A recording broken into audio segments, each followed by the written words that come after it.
You walk into an exam room, and within about 30 seconds, you already know where the visit is going. You've seen this problem thousands of times. The diagnosis is familiar, the treatment is familiar, the follow-up is familiar. 10 years ago, that kind of competence felt exciting. Now, it mostly feels routine. Nothing is wrong. The clinic runs, the schedule stays full, and patients keep coming. But at some point, another question starts showing up.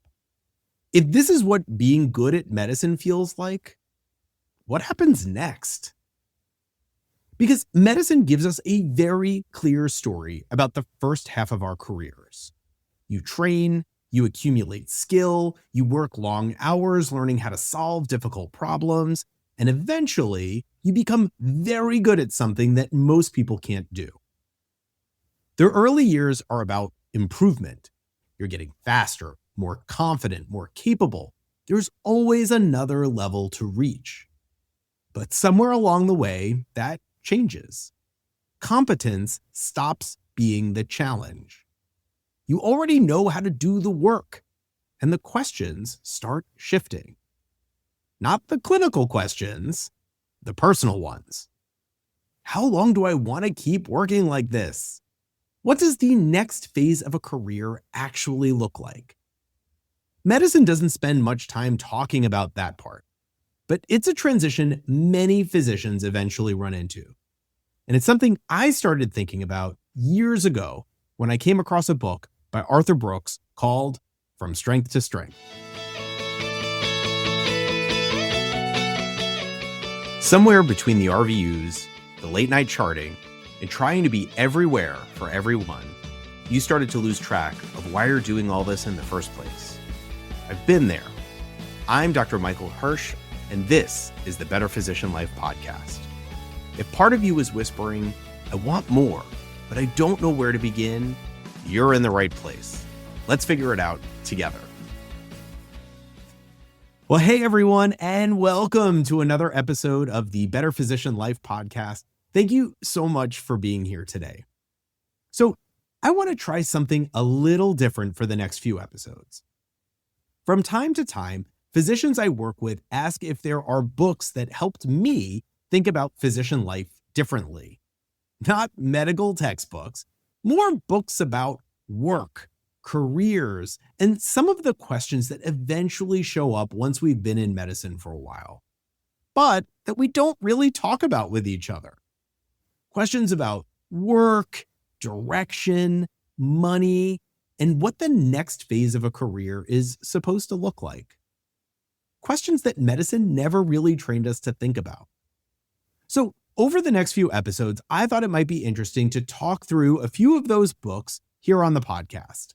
Not as book reviews, more as a way to explore ideas that medicine itself doesn't spend much time talking about. And one of the books that really stuck with me is a book by Arthur C. Brooks called From Strength to Strength. Because the central idea in that book touches something a lot of physicians eventually run into.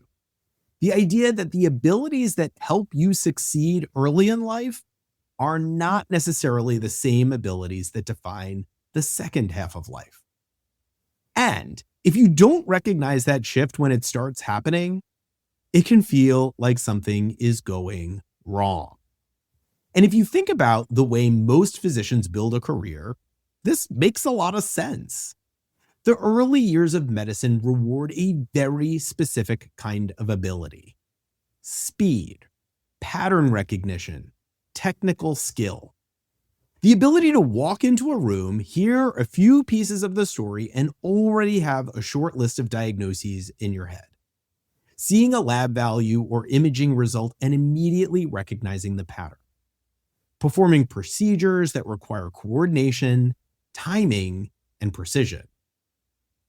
Brooks talks about this as fluid intelligence. Fluid intelligence is what medicine rewards heavily in the early years. Residency is basically years of practicing this ability under pressure. You're making decisions quickly, often with incomplete information, and often while completely exhausted. And early in our medical careers, those abilities keep improving. You get faster, more efficient, more confident in your judgment. You start recognizing patterns younger physicians haven't seen yet. A patient starts describing their symptoms, and halfway through the sentence, you already know where the visit is going. That kind of competence is deeply satisfying. But Brooks points out something that many high performers don't spend much time thinking about. Fluid intelligence naturally peaks early in life.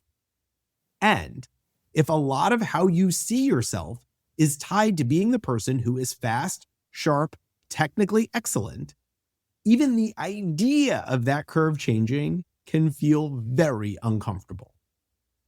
Because medicine trains us to believe that our value comes from being the person who can solve the problem, the one who can see the diagnosis first, the one who can figure it out quickly. That's the role we spend decades building. And for a long time, that's exactly what the system rewards. But Brooks points out that this isn't the whole story. Because while fluid intelligence gradually declines, another form of intelligence tends to grow. He calls it crystallized intelligence. This is a different kind of capability, less about speed, more about judgment. Less about processing information quickly, more about recognizing deeper patterns over time. It's the kind of thinking that develops after you've seen thousands of patients, after you've watched how certain diagnoses unfold over years, after you've seen what happens to patients 5 or 10 years after a treatment decision, after you've watched careers rise, stall, and change direction. Crystallized intelligence is perspective. It's the ability to step back and see the bigger picture. And interestingly, many physicians eventually notice that some of the parts of medicine that became more meaningful later in a career rely on this kind of thinking. Helping a younger physician work through a complicated case, advising someone who's struggling with a career decision, recognizing the dynamic in a patient situation that isn't obvious on the surface. Those moments rely less on speed and more on experience. And that's a different way of being useful. But there's a transition that has to happen for that shift to feel natural. And that transition can feel strange. Because for most of our lives, the goal in medicine was pretty simple. Achieve, improve, advance, train, boards, first attending job, then maybe some productivity targets, RVUs, leadership roles, financial milestones. The career moves forward through achievement. And achievement feels good, at least for a while. Because for most of our lives, the milestones in medicine are pretty clear. You get into medical school, you finish residency, you pass your boards, you land your first attending job. And each step feels significant when it happens. You work for years to get there. You remember where you were when you matched. You remember the first day you sat in the attending physician's lounge. Those moments matter. But Brooks describes something he calls the striver's curse. The idea that for people who spend their lives pursuing achievement, satisfaction often turns out to be pretty short-lived. You reach the milestone, you feel good for a little while, and then the target moves. Sound familiar? Yeah, me too. In medicine, that can show up in a lot of familiar ways. Early in practice, the goal might be paying off student loans. Then it's building the retirement accounts. Then maybe hitting a certain income level or partnership or a leadership role, or finally getting the call schedule to something more manageable. Each milestone promises a feeling of having arrived. But for many high achievers, the sense of arrival doesn't last very long because our minds quickly start looking for the next target, another benchmark, another number, another step forward. And over time, it can start to feel a little like a never-ending treadmill. You're still moving, you're still accomplishing things, but the feeling of having arrived tends to be very brief. Brooks has an interesting way of explaining why this happens. He says satisfaction isn't simply a matter of getting more. It's more like a fraction. What you have divided by what you want. And for people who spend their lives achieving things, that denominator has a way of growing. You reach one goal, and before long, the next one takes its place, which means the definition of enough also keeps changing. And when enough keeps moving, the feeling of having arrived doesn't last very long. There's another pattern Brooks points out that shows up in a lot of high-achieving professions, including medicine. Some of the most accomplished careers are also some of the most isolating. Doctors, lawyers, people whose work carries a lot of responsibility and long hours. Part of the reason is structural. The training is long, the schedules are demanding, and over time, a lot of life ends up organized around work. Colleagues become the people you spend the most time with, sometimes more time than anyone else in your life. And Brooks makes a distinction that I think is worth thinking about. The difference between deal friends and real friends.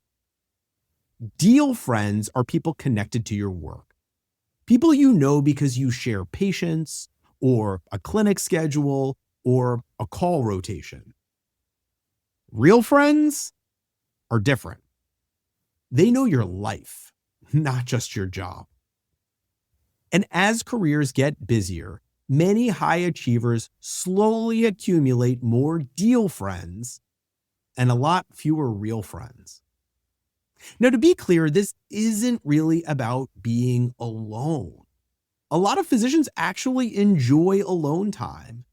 After a long clinic day or a weekend on call, quiet can feel pretty good. Brooks makes a helpful distinction here. The difference between solitude and loneliness. Solitude is the experience of being alone by choice. It's restorative. It's the quiet moments after a long day. Loneliness is different. Loneliness is the feeling of being disconnected, of not having people who really know your life. And those two experiences are easy to confuse. Because someone can have plenty of colleagues, plenty of professional relationships, and still feel surprisingly alone. Because medicine asks a lot of us. The training is long, the hours can be unpredictable, and the responsibility is real. For years, most of our energy goes toward becoming competent, learning the medicine, taking care of patients, keeping the system moving. And during those years, it's easy for the rest of life to narrow a little. Time and attention are limited, and work takes priority. In a lot of ways, that makes sense. Patients need you to be focused. Colleagues depend on you. The system depends on you showing up prepared. But over time, some physicians begin to notice something. They spent decades becoming excellent at the work, but they didn't spend nearly as much time building the parts of life outside work. Relationships, community, interests that have nothing to do with medicine. None of that feels urgent when you're 28 or 32 or maybe even 35. The career itself feels like the main project. But as the years pass, the questions start to change. Questions about how long you want to keep working the way you're working. Questions about what the next phase of a career might look like. Questions about what life looks like outside the exam room. And this is another place where Brooks' book is very helpful, because he argues that many high achievers eventually reach a point where life begins to move from one curve to another. The first curve is about achievement, building skill, building reputation, becoming excellent at something that is very difficult. But the second curve is different. Less about proving what you can do, more about how you want to spend the time you have. And so Brooks introduces another idea that I think many physicians eventually recognize: the idea of liminality. Liminality is the period where the role you've been playing for years starts to shift, but the next version of you isn't fully clear yet. Our medical careers actually have a bunch of these transitions built in. The shift from medical student to resident, the shift from resident to attending, the shift from early career physician to the person others start coming to for advice. Each of those transitions involves letting go of something that once defined you. And that can be very uncomfortable because the role you spent years mastering starts to change. For a long time, the job was clear: learn more, work harder, become excellent, prove you can do the work. But eventually the questions become a little different. Not just what can I achieve next, but how do I want the next phase of my life to look?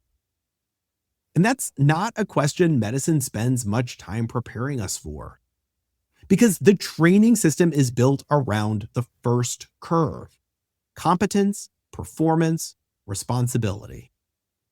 But the second curve often asks different things: perspective, mentorship, relationships, time. Brooks has a concept in the book that I thought was really powerful. He describes a falling tide. When the tide goes out, it stirs up food in the water and fish start biting. And he says that when that happens, there's really only one mistake you can make: not having a line in the water. In other words, when circumstances start to change, the important thing is to stay curious about what might come next. Try things. Explore new directions. Don't assume that the next phase of life has to look exactly like the last one. And for physicians, that exploration doesn't have to mean leaving medicine. Most of the time, it simply means recognizing that the role can evolve. You may still see patients, but maybe you also mentor younger physicians, or take on teaching, or become more intentional about how much of your time belongs to medicine and how much belongs to the rest of your life. Because at some point, the question stops being whether you can do the work. You already know you can. The question becomes how you want the work to fit into the life you're already building. And that's a conversation many physicians eventually start having with themselves. Sometimes it's also a conversation that's easier to think through with someone outside your immediate circle. If you find yourself thinking about some of these questions around work, career, direction, or what the next phase of your career might look like, and you'd like someone to think it through with, you can learn more about physician coaching at betterphysicianlife.com. Thank you so much for being here today. Don't forget to check out From Strength to Strength by Arthur C. Brooks, and I'll see you next time on the Better Physician Life podcast. Thanks for tuning in. I know these conversations aren't always easy, but they matter. If something in this episode stuck with you, hit subscribe and leave a quick review. Or send it to someone who seems to be quietly holding it all together. You're not too late, and you're definitely not alone. If you want to learn more, check out my website at www.betterphysicianlife.com. I'm Dr. Michael Hersh, and I'll see you next week. Yup, I'm a doctor, but I'm not your doctor. This show is for insight, not treatment. So before you act on anything here, take the time to talk with your own trusted people and professionals who can help you figure out your next best step.